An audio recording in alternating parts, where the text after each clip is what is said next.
آپ کی طرف سے ایک اعلان کیا گیا 26 دسمبر کا بالکل کہ مفتی حنیف قریشی صاحب کو آپ نے چیلنج دیا کہ وہ مرکز صراط مستقیم تشریف لائیں. اویس ربانی صاحب کو بھی آپ نے بیچ میں مخاطب کیا. تو یہ 26 دسمبر کا کیا معاملہ ہے؟ 26 نومبر تو ہم نے دیکھا سوشل میڈیا پہ اور اس کی بڑی کمپین چلتی رہی. یہ 26 دسمبر پہ روشنی ڈالیں، اس کی ڈیٹیل کیا ہے؟ وہ کہتے ہیں کیا ضرورت آئی یہ اعلان کرنے کی آپ کا؟ وہ کہتے ہیں نا کہ نہ لائے بلبل شوریدہ تو سن چکے ہو بہت، اب جگر تھام کے بیٹھو کہ ہماری باری آئی ہے. تو اب یہ جگر تھام کے بیٹھیں کہ ذرا ہماری بھی باری لیں. 26 دسمبر اس لیے ضروری ہے کہ جس لوجک پر انہوں نے مرزا محمد علی جیلمی اس کے ساتھ مناظرے کا یہ سارا سلسلہ رکھا، وہ ساری لوجک ہماری بھی بنتی ہے. اس میں اویس ربانی نے یہی موقع پیش کیا کہ میں ادھر سے بھی موقف لے کر آؤں، ادھر سے بھی موقف لے کر آیا ہوں، تو لہذا دونوں موقفوں میں ٹکراؤ ہے. ایک گمراہ ہوتا ہے، ایک حق پر ہوتا ہے، تو دونوں آپس میں بیٹھ کر اس مسئلے کو واضح کریں اور امت کو اس سے نجات دیں. اس لوجک پر اویس ربانی کیا. اب یہی اویس ربانی نے حنیف قریشی کی پوڈ کاسٹ کی اور اس میں آدھی اس نے ہمارے خلاف کی اور ہمارے امام کو اس نے گستاخ ثابت کرنے کے لیے حنیف قریشی کا پورا بیان لیا. اب اس کا ایز اے جرنلسٹ اس کا حق بنتا تھا کہ ہمارا بھی موقف لے، لیکن اس نے ایک صحافت کے اصولوں کی مکمل خلاف ورزی کی اور ہمارا موقف نہیں لیا. درمیان میں ایک بندہ رابطے میں آیا بھی کہ جناب آپ کریں، ہم نے کہا لیں، میں بیٹھنے کے لیے تیار ہوں، لیکن جب ہم نے اپنا پیش کیا جی وہ بھاگ گیا، نہیں موقف لیا. خیر وہ ایک واسطے سے بندہ تھا، ڈائریکٹر ربانی صاحب کی طرف سے ہمیں کوئی میسیج نہیں ملا. اگلی بات پھر یہ ادھر گئے ہیں مناظرے کے لیے، جناب مسئلہ حل ہو. اتنا حق تو ہمارا بھی مانتا ہے کہ مسئلہ حل ہو. پھر یہ حنیف قریشی کا تو ادھر کردار ہی کوئی نہیں ہے. نہیں، حنیف قریشی کا مرزا جیلمی کے رد میں کوئی کردار نہیں، بلکہ مرزا جیلمی کو اتھینٹیکیشن دینے میں کردار ہے. جیسے میں نے پہلے کہا کہ قادیانیت کے مسئلے میں اس نے اس کا کول پیش کی کر کے اپنے آپ کو کلیئر کیا. مرزا جیلمی کو اس نے اتھینٹیکیشن دی ہے لیکن رد نہیں کبھی کیا. لیکن ہمارے خلاف تو 4 سال سے رد کر رہا ہے. ہم سمجھتے ہیں ہمارے خلاف تو تیاری بھی اچھی ہوگی، ادھر تو کبھی بیچارہ گیا ہی نہیں. 5 سال 4-5 سال گزر گئے اور اچھی تیاری ہوگی اور ہر تقریروں میں یہ کرتا ہے. تو ہم نے اس لیے دعوت دی ہے کہ آپ ادھر ادھر جا کر جو اتنا کچھ کرتے ہیں تو ایک دفعہ ادھر بھی آ جائیں. کس جگرے سے آپ گئے ہیں وہاں پر اور کہا کہ میں بات کروں گا، میں اپنے موقف کو ثابت کروں گا. اس موقف پر ثابت کرنے کے لیے تو آپ عدالتوں میں جانے کے لیے تیار تھے. یہ حنیف قریشی صاحب جب ڈاکٹر صاحب جیل میں گرفتار ہوئے تھے تو اس پر اس کا بیان تھا کہ میں عدالتوں میں جا کر دلائل دوں گا.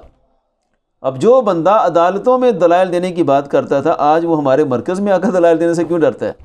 بالکل، اگر تو وہ اس پہ اپنے آپ کو حق بجانب سمجھتے ہیں تو میں حنیف قریشی صاحب آپ کو ایک پیغام دوں گا کہ آپ کا یہ حق بنتا ہے. آپ ایک طرف بات کرتے رہے ہیں عدالت میں مناظرے کی، اس کے اور بھی علاوہ میں نے بھی آپ کے بیانات سنے، تو آپ کو اس میں جو ہے وہ علامہ صاحب کے ساتھ بیٹھنا چاہیے ضرور. 4 سال سے تقریریں کر رہے ہیں. دیکھیں ہم نے بڑے مہذب انداز سے انہیں دعوت دی کہ آئیں مل بیٹھ کر مسئلہ حل کریں. آپ ہمیں کہتے ہیں کہ آپ لوگ گستاخی کر کے کافر ہو چکے ہیں، کیونکہ انہوں نے فتویٰ ناروال میں ہم سب کو کافر قرار دے دیا. ہم کہتے ہیں کہ رافضی ہو چکے ہیں. اب مسئلہ بڑا گمبھیر ہے. ہم بیٹھے دونوں طرف سے، یعنی دونوں کہ طرف سے ہم ایکسٹریم پر ہیں.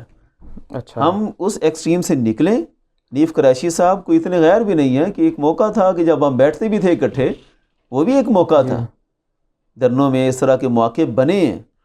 اس وقت یہ چیزیں سب عیاں نہیں تھیں. واللہ عالم ان کے دلوں میں کیا تھا. ہم کہتے ہیں کہ ہم اہل سنت کو تو ایک نظریاتی پلیٹ فارم پر متحد کریں. نظریہ تو وہ دیں کہ جو ہمارے مشائخ دے کر گئے ہیں. اگر ہم غلط ہیں تو ہم سر تسلیم خم کر کے ہمیشہ کے لیے ان کے آگے جھک جائیں گے. اگر یہ غلط ہیں تو ان سے ہم کہیں گے کہ آپ حضرت مجدد الفسانی اور اعلیٰ حضرت اور پیر میر علی شاہ صاحب کی تعلیمات کے مطابق اہل سنت کا نظریہ پیش کریں.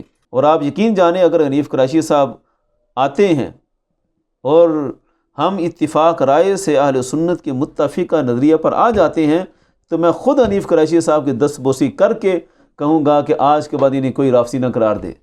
اور یہ ساری دنیا جانتی ہے کہ ہمارے اس پلیٹ فارم سے جب انہیں رافضی کہنا چھوڑ دیا گیا تو کائنات میں کوئی دوسرا بندہ ان کو رافضی نہیں کہے گا. یہ اللہ کا فضل ہے. آپ بہت بڑی آپ نے میں انشاءاللہ کھلے دل سے کہتا ہوں کہ وہ تشریف لائیں، اپنے آپ کو کلیئر کر دیں کہ ہمارا محمود شاہ ہزاروی کے نظریے سے کوئی تعلق نہیں. جن باتوں پر ہمیں تحفظات ہے ان باتوں پر کلیئر کریں. ویسے بھی انہوں نے توبہ کا اعلان کیا ہے تو ہم بھی وہ عمومی توبہ کے بجائے وہ مخصوص جو ان کے معاملات ہیں ان پر کلیریفیکیشن لے لیں اور اپنا موقف ان کے سامنے پیش کریں بیٹھ کر اچھے ماحول میں.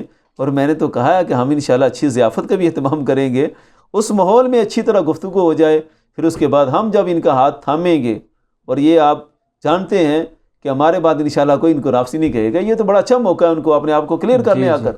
اور ان کا ریکارڈ بہت خراب جا رہا ہے اہل سنت میں, مختلف جلسوں میں. ابھی تقریباً 2 سال پہلے عرس پہ وہ تشریف لائے ہیں جب, تو عوام کا اتنا ریئیکشن تھا. تو یعنی کہ یہ سب چیزوں سے ان کو کلیئر ہونے کا یہ موقع آپ دے رہے ہیں, بڑا موقع دے رہے ہیں کہ وہ عوام میں جو نفرت ہے اس سے نکل جائیں گے. آپ کی طرف سے اس چیز کی گارنٹی؟ میں آپ کو کھلے دل سے کہتا ہوں, ایسے میں ان کا ہاتھ چوم کر دست بوسی کر کے ان کو رخصت کروں گا کہ جناب آپ نے ہمارے تحفظات کو دور کر دیا. بس ایک دفعہ تشریف لائیں اور اچھے ماحول میں بات ہو, اور آ کر وہ اپنے آپ کو کلیئر کریں کہ ہم محمود شاہ ہزاروی کو اسی طرح رافضی سمجھتے ہیں کہ جس طرح ہمارے مشائخ نے سمجھا, اور اس کے تمام خلفاء کو ہم اسی طرح رافضی سمجھتے ہیں جس طرح حضور محدث اعظم پاکستان حضرت احمد سید کاظمی صاحب, اور بہت بڑی فہرست ہے علماء کی جنہوں نے ان کو رافضی قرار دیا, ان سے کنارہ کشی کر کے اہل سنت کے نظریے پر آئیں تو موسٹ ویلکم.